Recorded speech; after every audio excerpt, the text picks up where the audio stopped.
आमेन, hallelujah.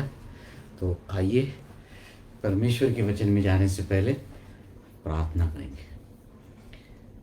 पिता परमेश्वर, तेरे वचन में तूने कहा है कि पवित्र शास्त्र परमेश्वर की प्रेरणा से रचा गया है और उसमें से लिखी हुई हर एक बात हमें समझाने में, उपदेश करने में, धार्मिक शिक्षण देने में और हमारा जीवन सुधारने के लिए काम आती है। प्रभु, जैसे हम तेरा वचन सुनेंगे, हमारे जीवन में एक बदलाव, एक सुधार, एक धार्मिक शिक्षण, एक तेरी ओर बढ़ना ये आने दे, ऐसी प्रार्थना मैं करता हूँ और आगे का समय तेरे हाथ में सौंप देता हूँ। यीशु के नाम से मांगता हूँ, आमीन। तो आइए हम एक वचन को पढ़ेंगे और फिर परमेश्वर के आज परमेश्वर हमसे क्या कहता है वो देखेंगे। इब्रानियों की पत्री 12वां अध्याय, इब्रानियों की पत्री 12वां अध्याय और 4था वचन में पढ़ रहा हूँ। हिब्रूज 12:4, इब्रानियों की पत्री 12वां अध्याय और 14वां वचन।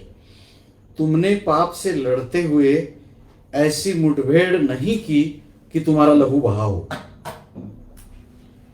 फिर से पढ़ता हूं मैं।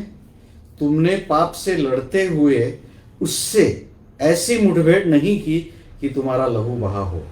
इसका अर्थ यह है कि तुमने पाप से लड़ते हुए उस पाप से तुम्हारी ऐसी मुठभेड़ या झगड़ा नहीं हुआ कि तुमको अपना लहू बहाना पड़ा हो। आमीन, हालेलुया। तो आज हम विचार करेंगे थोड़ा इस वचन के विषय में कि जब हमारे जीवन में कठिन परिस्थिति आती है, विपरीत परिस्थिति आती है, प्रतिकूल गंभीर घटनाएं होती है, कोई सतावट आती है, कोई मुसीबत आती है, कोई समस्या आती है, हम बिल्कुल ऐसी जगह फंस जाते हैं जहां से बाहर निकलने का कोई रास्ता ही नहीं होता है। उस समय हम क्या करते हैं? जब इस परिस्थिति में से हमें बाहर निकलना है, हमारा काम नहीं हो पा रहा है, अत्यंत प्रतिकूल और गंभीर घटनाएं हो रही है जीवन में, उस समय आप क्या करते हैं? एक मनुष्य स्वभाव की विशेषता है कि मनुष्य जो है पाथ ऑफ लीस्ट रेजिस्टेंस, मनुष्य का स्वभाव है, विशेषता है कि जहां से उसको आसानी से बाहर निकलना पड़े वहां से वो निकल जाता है। तो कई बार ऐसे रास्ते में, आसानी के रास्ते में परमेश्वर के वचन के साथ समझौता करने की बारी आ जाती। तो मैं आज आपसे यही कहने जा रहा हूं कि पाप के साथ अभी तक तुम्हारे साथ ऐसी मुठभेड़ नहीं हुई है कि जो तुमको अपना खून बहाना पड़े। तो जिंदगी में ये पाप या जो गलत चीजें या परमेश्वर के वचन से थोड़ा दूर होकर परमेश्वर के आज्ञा का थोड़ा सा उल्लंघन, पूरा नहीं, थोड़ा सा परमेश्वर की आज्ञा भंग थोड़ी सी करके हम उस चीज में से या उस प्रतिकूल परिस्थिति में से बाहर आ जाते हैं, गंभीर घटना से निकल जाते हैं। ये तात्कालिक रहता है, टेम्पररी, परंतु हम ये नहीं समझ पाते कि उससे हमारा कितना अनंतकालिक नुकसान और घाटा होता है। तो इस चीज जो मैंने अभी आपको समझाई कि थोड़े से और तात्कालिक उस समय के फायदे के लिए हम अनंत काल का नुकसान कर लेते हैं, उसको बोलते हैं समझौता। आज दूसरा भाग बोल रहा हूं, कम से कम 6 महीने पहले मैंने पहले भाग पे बोला था। तो ऐसी कौन सी, मतलब एक उदाहरण मैं देता हूं आपको तो आपकी समझ में आए कि समझौता मतलब कैसे होता है। समझो आपका कोई काम बीएमसी या म्यूनिसिपालिटी में या कलेक्टर ऑफिस में अटका है। आप हमेशा ऑफिस में जाते आते वो काम नहीं हो पा रहा है। वहां पर जो आदमी बैठा हुआ है, अफसर, क्लार्क, वो आपसे रिश्वत या घूस मांगता है। तो आप सोचते हैं आखिर कब तक ये चलता रहे, आखिर ये कब तक चलता रहे, उसको थोड़ा पैसा दे दूं, मेरा काम फटक से हो जाएगा और मैं फ्री हो जाऊंगा। और आप क्या करते हैं? परमेश्वर के वचन के साथ क्या करते हैं? थोड़ा सा आज्ञा पालन नहीं करते उधर थोड़ी सी, और उस काम को हम कर देते हैं। या फिर एक और उदाहरण देता हूं, समझो आपकी बेटी है और आपकी बेटी की शादी करनी है आपको। लड़का बड़ा अच्छा पढ़ा लिखा है, बहुत अमीर है, घरदार अच्छा है, अच्छी जगह पे नौकरी पे है, उसका जो भविष्य है अत्यंत उज्जवल और प्रकाशित है, पर अविश्वासी है। आप सोचते उसमें क्या है, बाद में ठीक हो जाएगा, और आप उस चीज को हाँ बोलते हैं, मगर आप ये नहीं सोचते कि आपने कितनी बड़ी गलती की है, कि आपकी जो बेटी है उसको किसके हाथ में दिया है। दुनिया में केवल दो ही किस्म के लोग रहते हैं ज्यादा करके, तीसरी बात नहीं कर रहा हूं मैं इसराइल लोगों की, एक परमेश्वर के बच्चे और एक शैतान के बच्चे। जब आप शैतान के बच्चों से शादी करोगे तो आपका ससुरा कौन होगा? शैतान।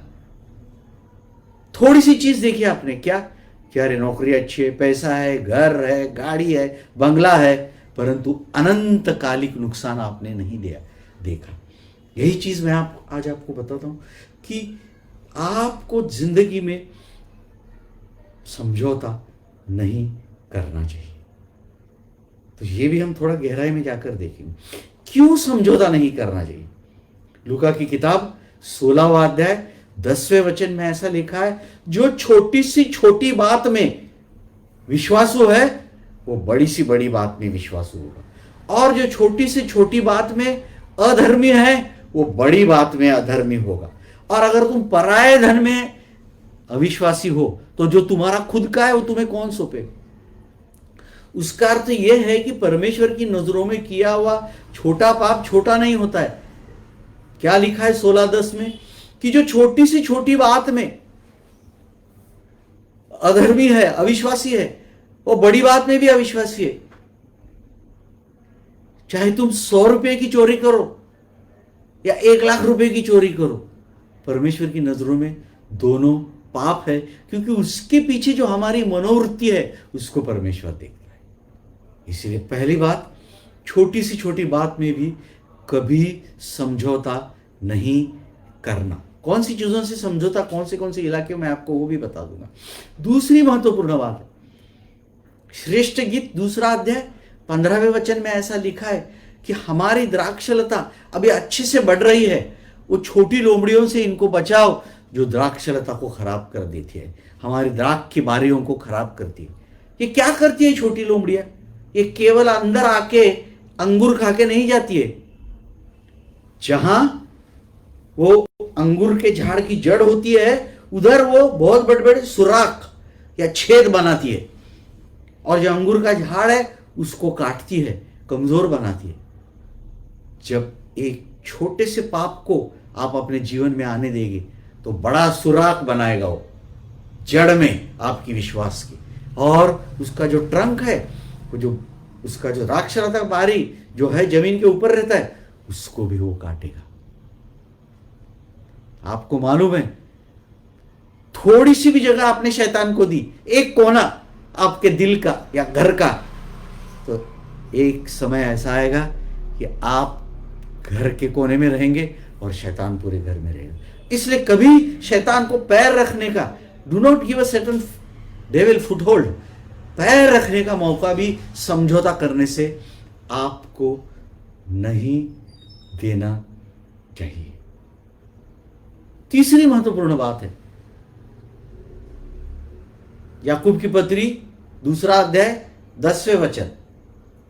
समझो पूरा बाइबल में जो आज्ञाएं दिए, आपने सारी आज्ञाओं का पालन किया और सिर्फ एक आज्ञा तोड़ी, क्या एक आज्ञा के ऊपर समझौता किया, तो बाइबल में कहा है जो केवल एक आज्ञा के ऊपर समझौता करता है, समझो उसने पूरा बाइबल जो है वो बाइबल आज्ञा पालन नहीं किया।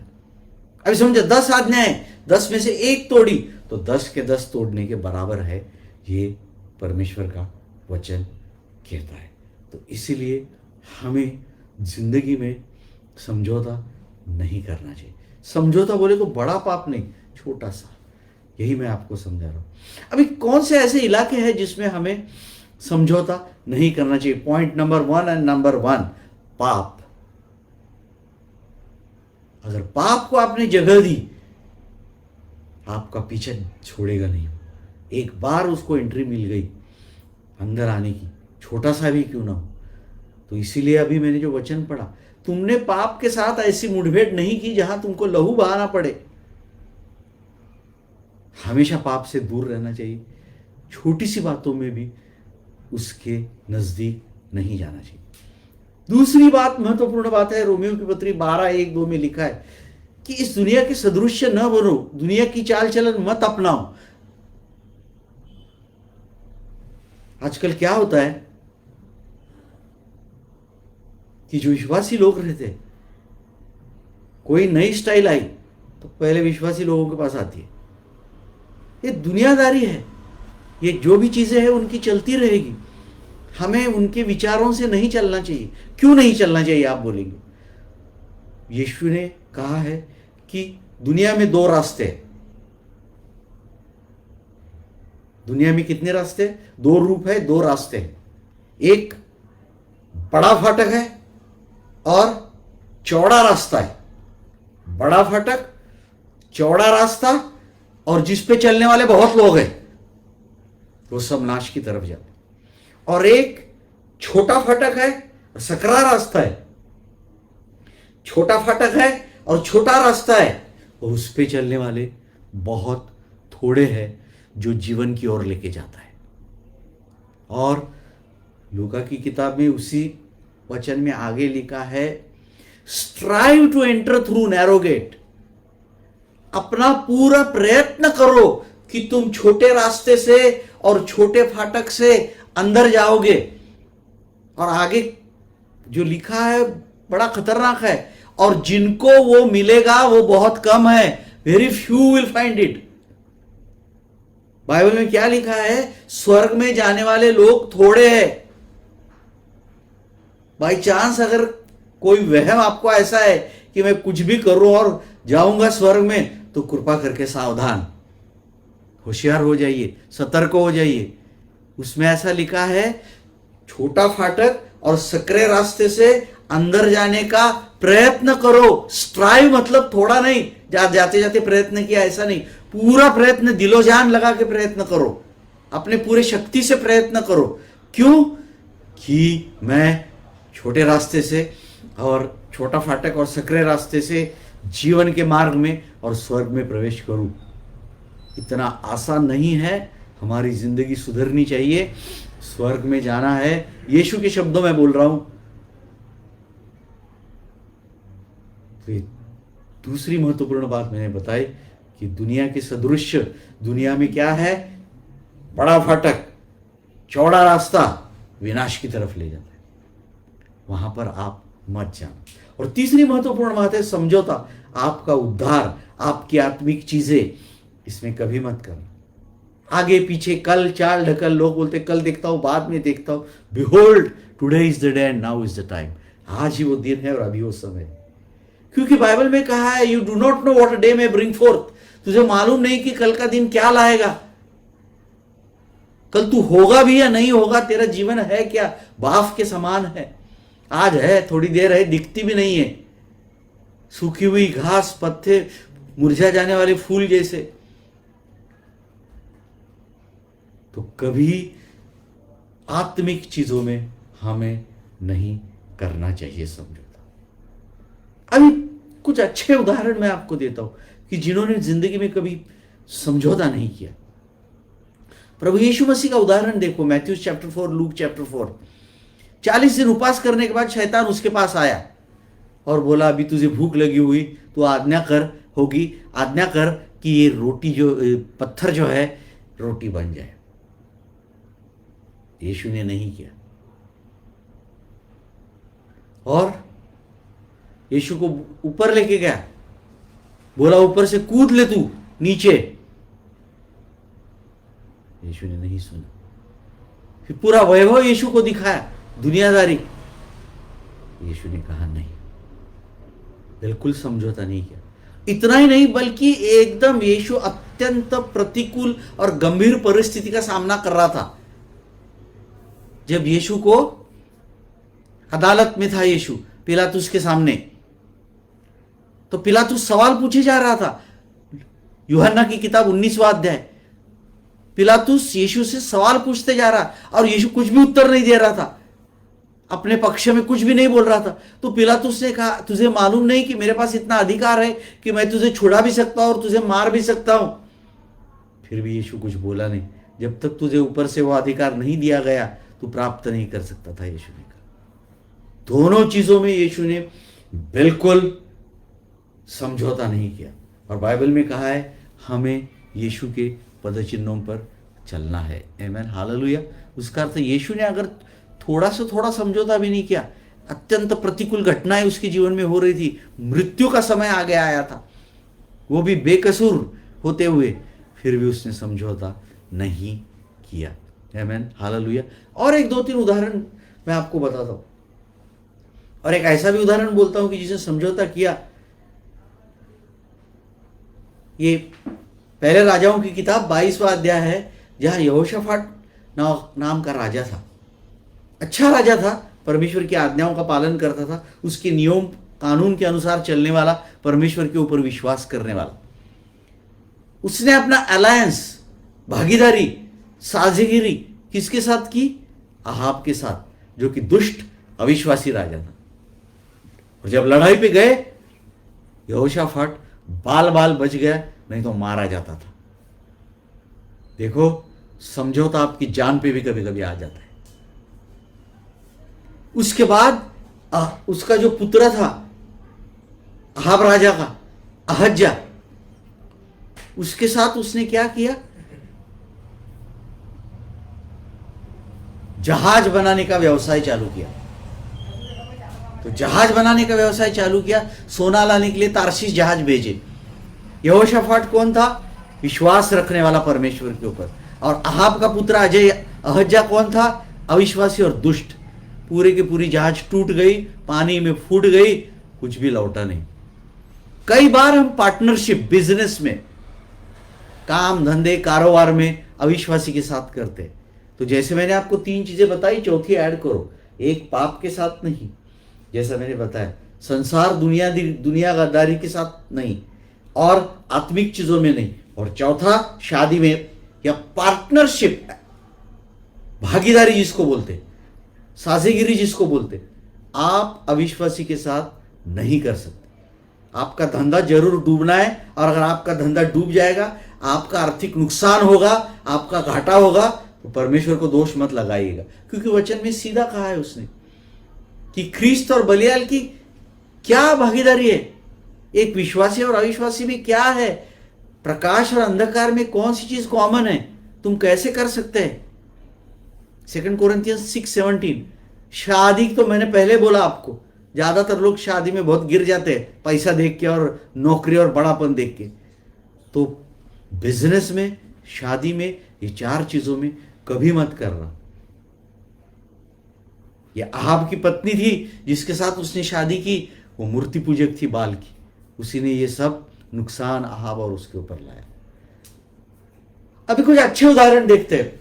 चलो दानियल की किताब में जाते। पहले अध्याय में राजा जो खाना खाता था, वो खाने में से ये जो चार लोग थे, दानियल, हनन्याह, मिशाएल और अजर्या, इनको चुना गया था कि जो राजा खाएगा वो खाना इनको मिलेगा, और जो राजा पिएगा वो उनको पीने को मिलेगा। मगर इन्होंने कहा कि हमें राजा का भोजन और उसका पीना वाला चीज़ें हमें नहीं चाहिए। हम अपने आप को अपवित्र करना नहीं चाहते, हम समझौता नहीं करना चाहते। आमीन। राजा का भोजन तो कैसा होगा? राजा थोड़ी दाल चावल खाएगा। वहीं से शुरू करेंगे, फिर से जहां हमने सोचा था। तो राजा का जो भोजन होगा वो कैसा होगा? राजा थोड़ी दाल चावल खाने वाला है। मगर दानियल और उसके साथी जो तीन थे, उन्होंने कहा कि हम इस भोजन से अपने आप को अपवित्र नहीं करेंगे, और उन्होंने नहीं खाया। तो परमेश्वर ने उन्हें कितने ऊंचे स्थान पर लेके गया परमेश्वर। तीसरे अध्याय में हम फिर देखते हैं कि नबूकदनेस्सर राजा ने 90 फीट लंबी और 9 फीट चौड़ी सोने की मूर्ति बनाई, और सबको आज्ञा दी कि जब मैं वाद्य बजाऊंगा सारंगी, डफ, बीना, सतार, गिटार जो बजाऊंगा उसके बाद सबको इसका नमन करना है। मगर शद्रक, मेशक, अबेदनेगो इन्होंने इनकार कर दिया, समझौता नहीं किया। बोले हम किसी के पैर नहीं पड़ेंगे। उनको अग्नि की भट्टी में डाल दिया गया, मगर परमेश्वर ने उन्हें वहां से सुरक्षित बाहर निकाला। दानियल की 6वें अध्याय में आप देखो, किंग डैरियस, दारा राजा ने क्या किया। लोगों ने उसके साथ एक आज्ञा लिखाई और उसकी सही ली, 1 महीना किसी की आराधना नहीं करने की राजा को छोड़ के। मगर दानियल ने इस आज्ञा को नहीं माना। उसकी सजा क्या थी? सिंह की गुफा में डालना। बाइबल में कहा है दानियल को सिंह की गुफा में डाला गया, मगर भूखे सिंहों ने भी उसको कुछ नहीं किया। परमेश्वर ने उससे बचाया। आमीन, हालेलुया। कितना अच्छा उदाहरण है दानियल का, यीशु मसीह का कितना अच्छा उदाहरण है। बाइबल में कहा है ये हम जो इस युग की समाप्ति तक आए हैं, हमारे लिए उदाहरण इसलिए लिखे गए हैं कि हम उनका अनुकरण करें, उनके अनुसार चले। आमीन, हालेलुया। तो हम जैसे प्रभु यीशु मसीह चला, जैसे दानियल ने समझौता छोटी छोटी बातों में भी नहीं किया, हमारे जीवन में भी हम ऐसा करना चाहिए। रोज दिन प्रतिदिन, केवल हम गीत ही गाएंगे कि दिन प्रतिदिन तुझ में आगे बढ़े प्रभु, ऐसा नहीं होता है। हमें उसके अनुसार, वचन के अनुसार चलना भी चाहिए और गाना भी चाहिए। आमीन, हालेलुया। अभी लास्ट में हम आते हैं कि आपको क्या मिलेगा। समझो आप जिंदगी भर कभी समझौता नहीं किया। अगर प्रकाशित वाक्य आप पढ़ोगे, सारे की सारी चर्चों में परमेश्वर ने हर एक चर्च को एक अभिवचन दिया, he who overcomes will have this heritage. जो जय पाएगा उसको ये आशीष मिलेगा। कौन जय पाएगा?